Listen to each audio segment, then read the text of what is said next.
মেধাবীদের বাতের হোটেলের চেয়ে হাউন আঙ্কেলের বাতের হোটেলটা অনেক ভালো ছিল। কারণ হাউন আঙ্কেলের বাতের হোটেলে যতই কষ্ট হোক না কেন মানুষ জীবিত ছিল, জীবিত পরিবারের কাছে ফিরতে পারত।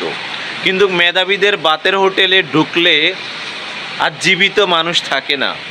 কথা বলছি তোফাজ্জল বাইকে নিয়ে। তাকে মেধাবীদের বাতের হোটেলে নেওয়ার পরে এই বাতের দাম হিসাবে তার জীবনটাই কেড়ে নিল।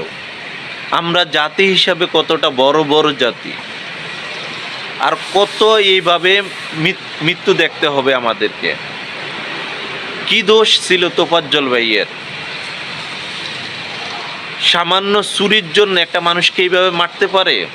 একটা মানুষ যদি অপরাধী হয় তাহলে দেশে আইন আছে, পুলিশ আছে, পুলিশের কাছে তাকে দিতে পারত।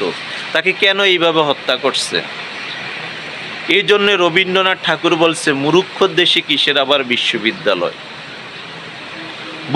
বহুদিন আগের কথা রবীন্দ্রনাথ ঠাকুরের, কিন্তু বহু বৎসর পরে আজকে ওই কথা রূপ নিচ্ছে।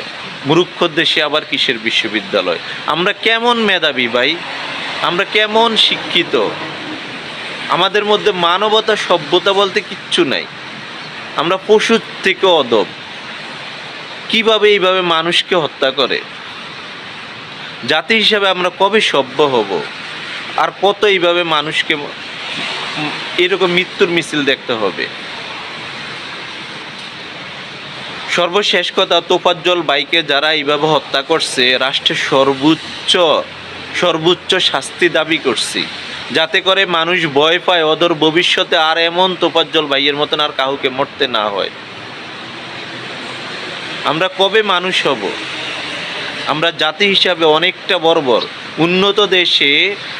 উন্নত দেশে বিশ্ববিদ্যালয়ের ছাত্রছাত্রীরা হয় মেধা সম্পদ, আর বাংলাদেশে হয় সন্ত্রাস, খুনি, উগ্রবাদী, জঙ্গি। ধিক্কার জানাই যারা তোফাজ্জল ভাইকে হত্যা করছে, তাদের সর্বোচ্চ শাস্তির দাবি করছি। এরা মানুষ না, এরা হচ্ছে জানোয়ার। এরা কিসের মেধাবী?